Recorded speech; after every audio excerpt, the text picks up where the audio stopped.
Welcome to When Marriage and Purpose Collide, the the podcast. This podcast is brought to you by Cree Speaks Life. Hi, I'm DJ, co-host of this podcast. Hi, I'm Lucretia, co-host, and I am also a speaker, author, and purpose journey coach. I am passionate about helping single women of faith rediscover their purpose before the husband and blossom in their marriage. Why, you ask? Because there is purpose to attain, life worth living, and work needing to be done before inviting your future husband in your life. So I decided to bring my husband along to share a man's perspective. Men need encouragement and empowerment too. Hi, this is DJ, your other host. If you're trying to figure out how to date with purpose, maybe you're single, desiring marriage, in a pause season, or even engaged, this podcast is what you need. Go sit back, enjoy the convo we have on a daily basis. Now on to the episode. And counseling, Jesus and therapy. Okay. Yes. Shout out to Pastor Archie, and just different people, Miss Olivia, who I could reach out to when I had the up moments and the down moments. If I just had questions, they weren't judgmental. You know what I'm saying? It was just like, listen, I'm like, this is a day today. Okay. Pray for me. What should I do? What should I say? I don't even care anymore. I don't care about life. But just those people that God placed in my life really helped with my healing. And also, and that's something that we continue on to this day, surrounding with people, counseling. We were meeting, like he said, we both are byproducts of divorce. And we both have been divorced. So that brought a lot of fear into this. When we start, at first it was all good at the beginning when we was getting to know each other. Hi, he, la, la, la. But when we started, like, it started getting serious, baby. Wow.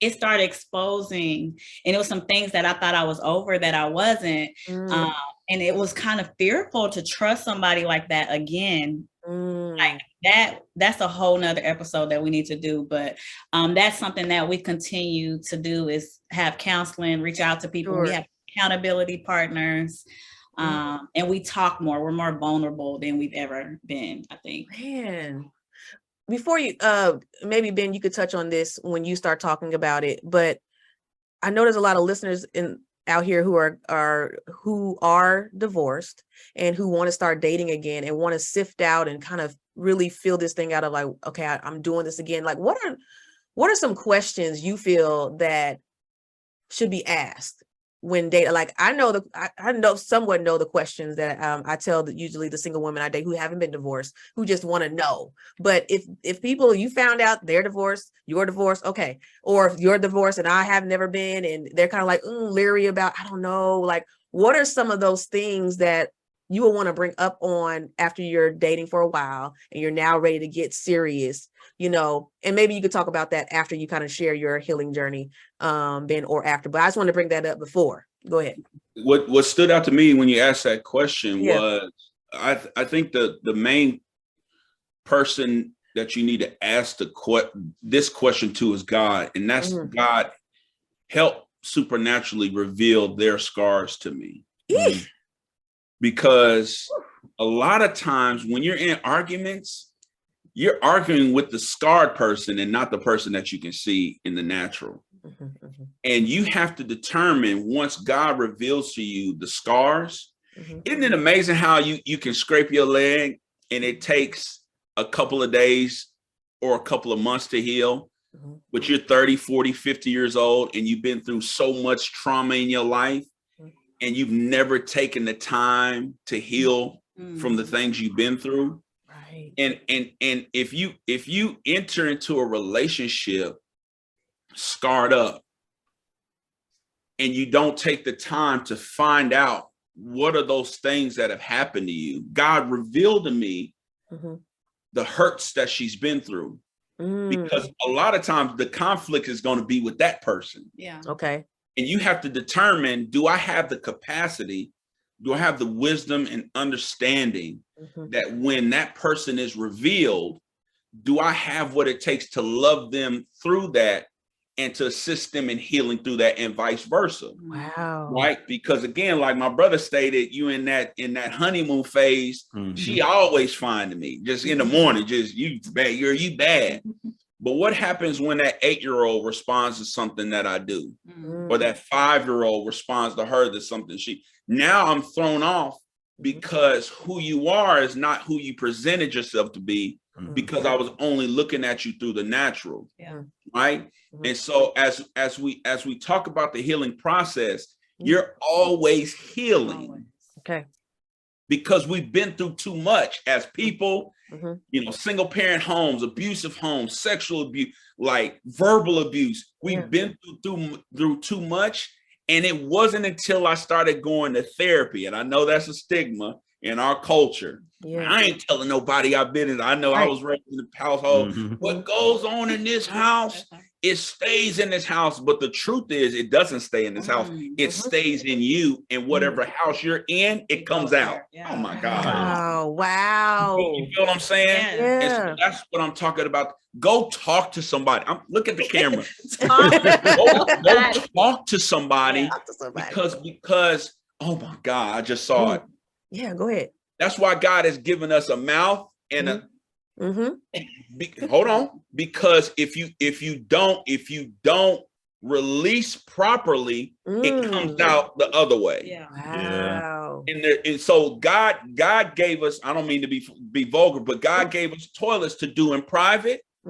Because we don't release properly, we throw up in public. And so we get it on people and on things unintentionally, because we're not releasing those things that is stopping us up from our purpose and fulfilling our destiny and just being able to love somebody. I know we've been married a week, but we had a moment the last night. I'm just gonna keep it 100. We had a little, you know, I'm not really feeling you right now.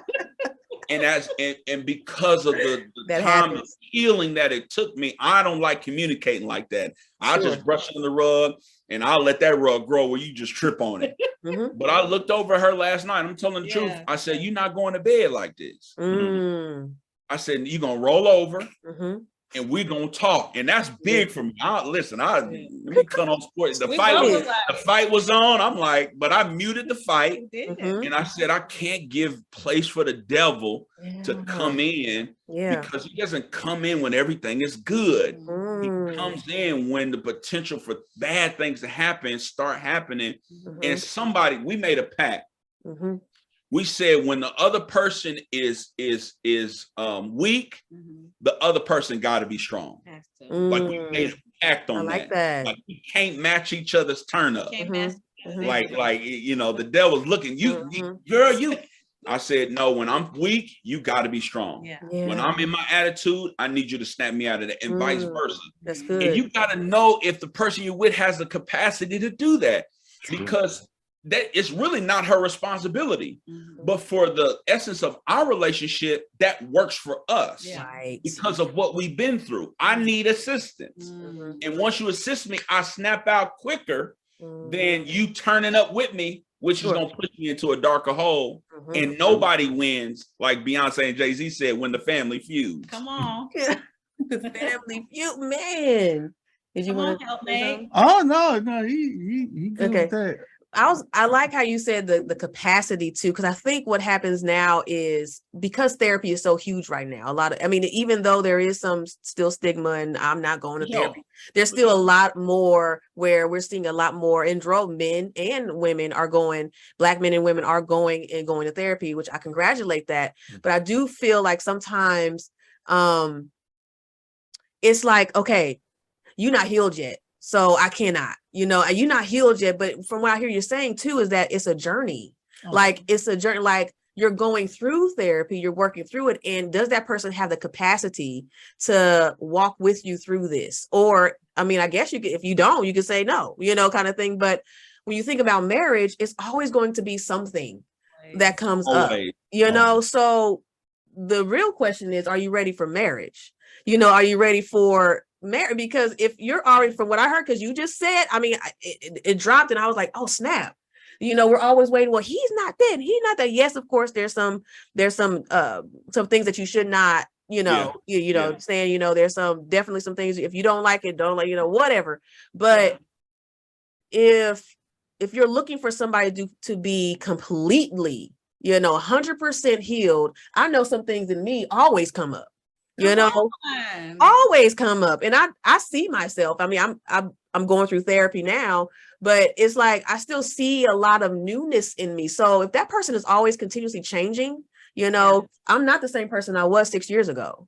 He knows that he's not the same person he was 6 years ago. So in fact, we're still trying to figure out that person. So regardless if you're divorced or not, if you've been divorced or not, it's a journey that you have to walk with that person in transformation. Now it might be a more difficult journey, maybe as far as like you're saying, as far as like uncovering all the things that happened in your previous marriage and then trying to date again and then trying to understand each other. But I mean, it's a constant journey. So are you ready to take that journey is the question. That's a question. Another question would be, can I grow with you? And I think that was one thing I knew, like, we're not perfect. We'll never be perfect. And like you said, a year is going to be different. Now, both of y'all have 2 kids. Right. 2 toddlers. Y'all are different. You know what I'm saying? I know tomorrow I might be different, So my question was, can I grow with him? Are you committed to grow? Because I'm committed to grow. And that was one of my questions in our dating phase. And I knew the answer was yes. And that's kind of sealed the deal for me. Like, let's grow together. Yeah. That's so good. Y'all didn't. Yeah.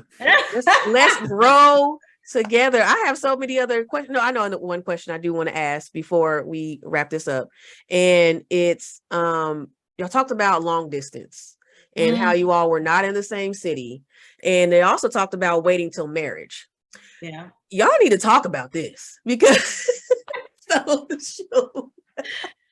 because how did y'all make this work when y'all not in the same state? Like, y'all love each other so hard, but how can y'all love each other apart?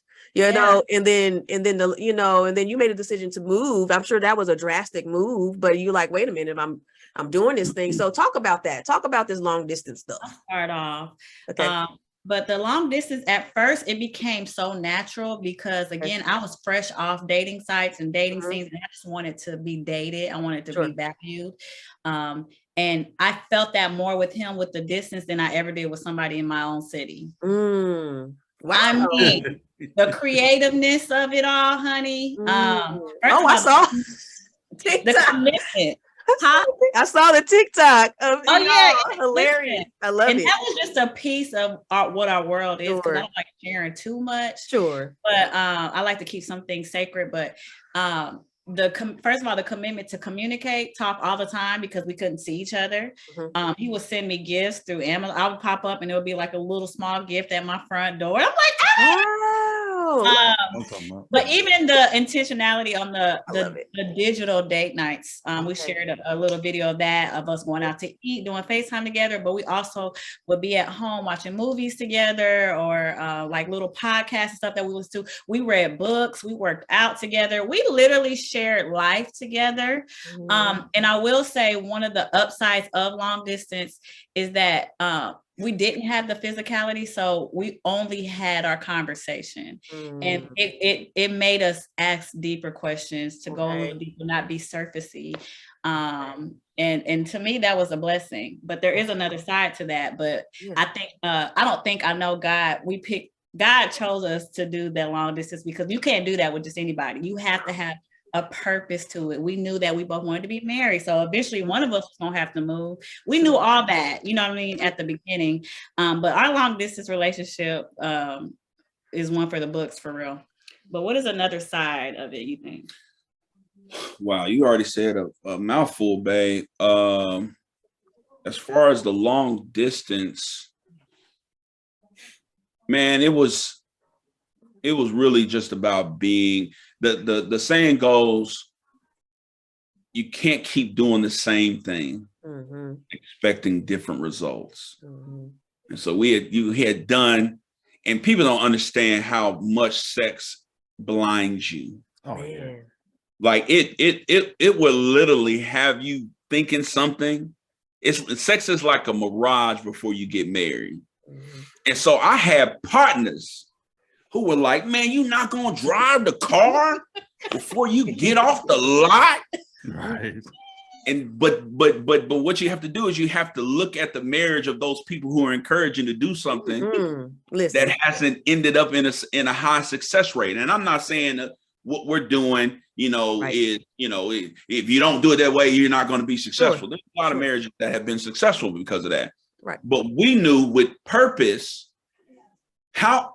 whoever's single listening to how far are you willing to go to get what you've never gotten before? And having been married, having had sex and all these different things, I was willing to go as far to look as ridiculous, to have to overcome perceptions of family, friend. I was willing to go as far as I needed to go to show God, I'll do whatever it takes if you just bless me one more time. I know I made a mistake. I know I didn't do some things right. There were some things in our previous relationships that we were to blame for. God, I repent for that. But if you bless me one more time, I promise you I'll do it the right way. And I'll make sure that nobody else will be able to get the glory out of this relationship but you. So the Bible says there's no distance in the spirit, right? And because we were both focused spirit beings, being focused on doing something the right way, it shortened the distance. She didn't feel as far because I wasn't as close. Wow. If we were doing it, I'm gonna just keep it 100. Keep it. Then I need to see you again. I need that. I need, but I had to make love to her intellect. I had to be created to make love to her spirit. I had to be created to show her that I won't take advantage of you with distance. And if I won't take advantage of you with distance, I will sure as heck not take advantage of you when you come into my space. And so it was all a test. And God is on it. I'm not saying this has been a week, but it ain't been like just, roses and rosemary. It's had its challenges. But the reason why flight is no longer on the table is because I know God brought her into my life. And I wasn't blinded by something that can come and go. Right. And so now that we have that, the distance is no longer there. We have something sustainable that will keep us when we're not always feeling each other every day. Yes, that's so good. That's so good. And I think women needed to hear that, to be encouraged, because a lot of times we felt that there aren't men out there who think like that. Like all the men that I was approached by before DJ was only about one thing. And I was like, I'm tired. Like, come on. Like, where are y'all? Where's the men who are saving themselves like I am? Why am I doing all the work? But from what I'm hearing, it sounds, from what I'm hearing, what I know, what I'm hearing, there are men out there who do think like this. And they're not unicorn. They're out there. It may seem like it because it's very few that we do encounter, but they're out there. And if you are a man listening to that and listening to this podcast and you're like, I'm out here, I'm a Christian man and I am waiting till marriage, in the comments now, sir, single men, in the comments right now, we need to know that y'all out there. We need to know, because I think we just need to be affirmed. A lot of women just need to be affirmed that they are out there. It might not be you, sir, but knowing that they're there helps so much. But don't get it twisted. Don't, and I don't want to come on this podcast faking and funking like there were moments where it was intense. Praise God. Y'all remember Lonnie Love on Martin? Like I was that hey, man, forget all these commitments, girl. You here, let's get it in. Yeah. But, have to cover up some shoulders. That's what you told me. That's what you told me. We'll repent tomorrow. Yeah. But I had somebody, a purpose partner. We call each other purpose partners. Okay. Where we would talk about those things. Hey, when we're in the heat of the moment, somebody got to be strong. Because we can't play games with each other. I like what I see. That's, as a man, that's how we get down. I'm an alpha. Hey, what are you doing? Right? What are you doing? She would say, no, remember your commitment. Okay, let's not fake even more. I know I look good, right? There was moments where I had to please excuse my hands. Like, girl, don't get up off of me. Right. And that's because we can't fake like it's just the man wanting to devour the woman. True, right. Like, come on, ladies. Like that's why the sex stores and all that is going through the roof and all this stuff women buying, because y'all got desires and needs too. And she knows I can meet that, but I would have to tell her, remember your commitment, right? Yeah. It was really getting back at her for her shutting me down. And so we just shut each other down long enough to where we said, you know what? We don't need to play these games anymore, right? Because Paul said, if you're burning with lust, hey, get married. Like if you can't overcome that, right? But our connection was so much deeper than that. That when those heated moments would come, we were mature enough to hold each other to a standard. And listen, if she can trust me in this phase, in marriage, when it's free, no condemnation, heaven's rejoicing. What time are we done with this podcast? We can hurry up. Hey, let's go. It's over now. It was such a blessing. When we were talking about all the digital date nights, we were setting a foundation of what the marriage that we want. We want to create a marriage that we wanted, that we desire, and we have control over that. So sex is just, it was such a minute part of our relationship. Even us talking on the phone, it was none of that. We literally focused on getting to know each other, and we invited God in our relationship at the beginning. We both, again, have not always done it right. We're not virgins out here. You know what I'm saying? We committed ourselves to God before we got together. So that was something. I just have somebody now that honored that commitment with me, along with other commitments. But that was just a small portion. I know a lot of people always talk about sex, but we made it we made it a point to not have that be our only main focus. Like, we literally take pride in that, if I could say that, that our relationship is so much deeper than just sex. And it was amazing how a lot of my Christian friends, they just couldn't believe it. Oh yeah. Like you lying. I'm like, no, I'm telling you, like, and it's nothing. The support you should get. That's why you have to be in sync with God and what he's telling you to do.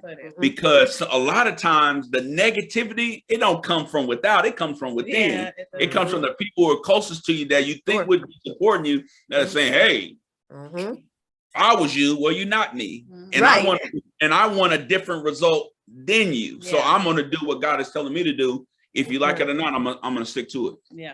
That's powerful right there. Go ahead. Man, I didn't have to say much, because basically he did the same thing I was already doing. He was. He would shut me down. Look, I wasn't even doing nothing though. That's the thing too. He just like, nope, I'm out. Well, it wasn't for her. It was my boundaries. Yes. So I actually set up like times, like if it got dark, like street lights came on, I'm not going in your house. 8 o'clock hit. No, I call them vampire hours. No, I ain't going in. I'd be so hurt. Yep, she'd be like, I think I left something in her house one time. It was like we went out for a date or something like that, and she was like, "Oh, you go get it." No, you gotta go get that. In the house. He wouldn't even come in my apartment. The only time I did was when she was out of town. I was watching her apartment. That was it. Yep. When she wasn't physically in there, I was like, "All right, I could go in there." Yeah. And we were doing this for y'all protection. Yeah. It wasn't because you thought you loved us then. Anyway. No, but I love that you said, DJ, your boundaries. You have to have boundaries with yourself, and don't allow people to fault that. And Lucretia, sometimes I know as women, like he said, sometimes men don't deal with rejection. I know I don't either. So sometimes you can start second guessing yourself even more. Like, am I attractive? Why don't he? You compare them to other men who would jump on the opportunity to do something like that with us. So when you have another person that actually loves you for you, it's kind of foreign to you. Yeah. And it can be overwhelming at times as well. But thank God. Thank God. Right. Thank God, because if he had the opportunity, I mean, I can't speak, and that's why I wasn't there. The old me. So I'm the rejection part. See, the thing is, rejection that I did, it was more of, it was okay, we can't do this, but it had a purpose on why I was doing it. A lot of times you get rejection, it's like, why'd you even do that? Right. It don't make sense.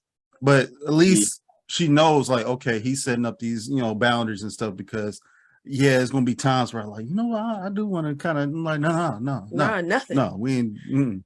And now, and like, and also when he would come around, I didn't know if he was serious or not, but he was like, no, like, can you put a jacket up, like your shoulders? Yeah, you know, there's she had certain things, you know, like, and you so I got too would have much to, skin. Too you many know, ankles. I wasn't Too wearing, many ankles.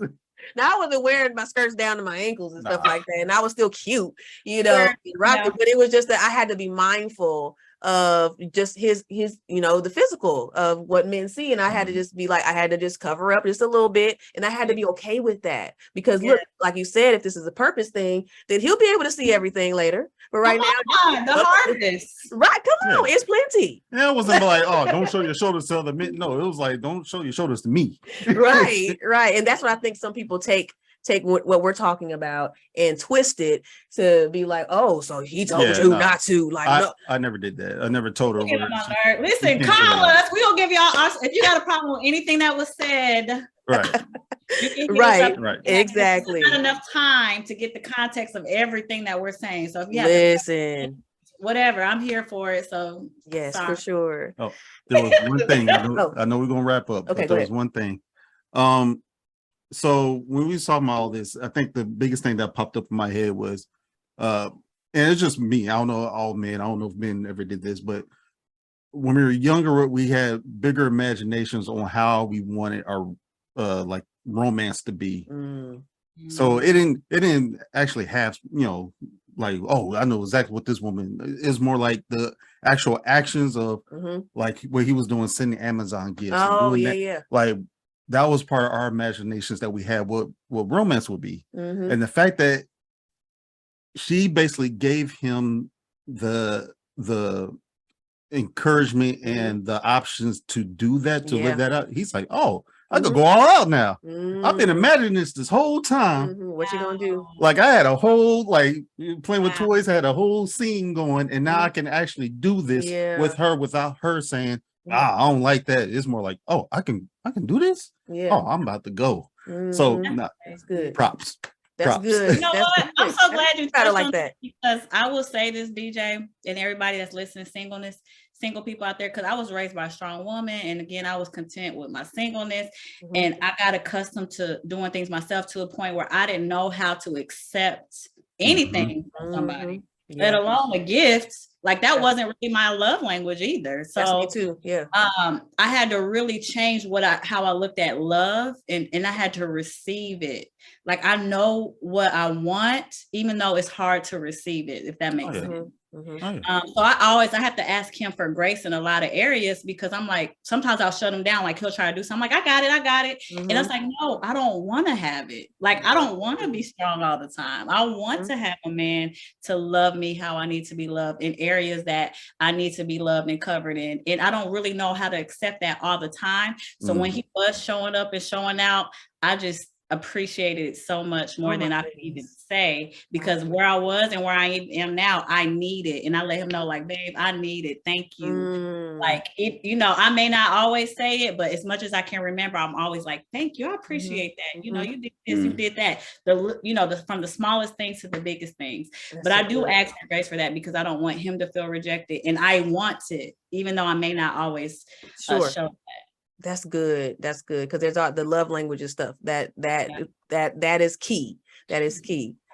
So as we wrap this up, what are some final words you have for our audience? I know we spoke about a lot. Maybe it's something we did not speak on, or maybe you want to leave some final thoughts with our those who are out there single and just want to start this journey again. Maybe those who have been divorced, or maybe just whatever you want to say. Let us know what's on your hearts. Go ahead, babe.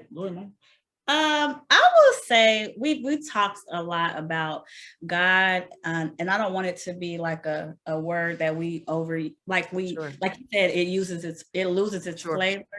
But literally, ladies, get rid of your list, okay? And get to know God, because he knows me more than anybody. He knows me more than I know myself. So I could write a list, but it's going to miss something, because I don't even know what I need. And that's why I was really prayerful to have somebody that I could grow with, because there are things I discover about myself every day. And there's things that he said, like, that may be triggering. I'm like, where did that even come from? Why did I get offended by this? I'm constantly learn. I'd be saying, how do you deal with me? You know what I'm saying?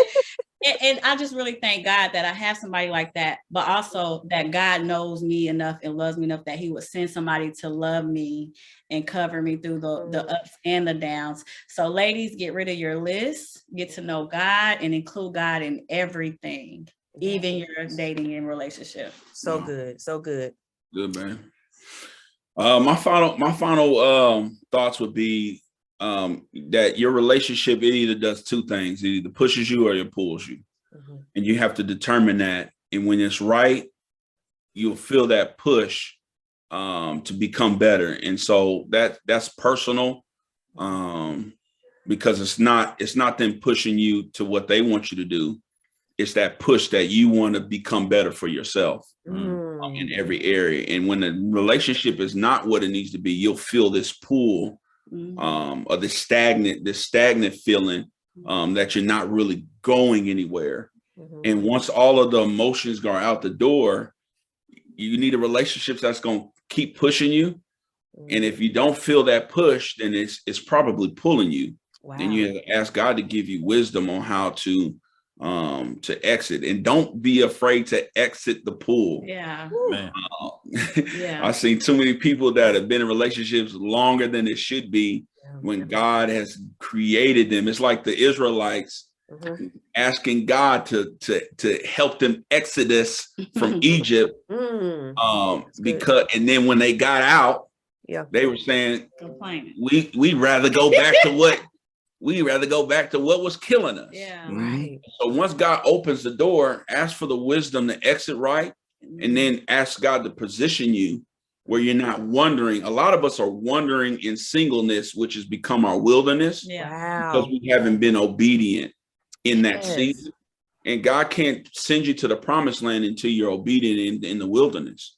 So I'd rather God keep me in the wilderness and get rid of those things for me to enter in something that seems like the promised land, only to realize that it's just a mirage. It's nothing but sand.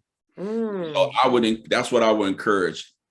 Know the difference between a relationship that's pulling and a relationship that's pushing. And get rid of those things in the wilderness so that you can enter into the promised land, and God doesn't keep you there longer than you should be. Yeah, that is so good. It takes bravery to be brave, to be vulnerable, be brave to say, hey, I don't want to be single. Why? Like, discover yourself more. Like, when you were talking about that, all I kept thinking of the courage to walk away from something that's normal, even if it's dysfunctional. Like, it takes courage and bravery to do that. So find it. Again, surround yourself with people that will push you to purpose. That's what he's saying, push. That's so good. Y'all, this has been great. Oh, man. Babe, what you think? I loved every bit of it. Every bit of it. Y'all our first couple too, so it's good. Yeah.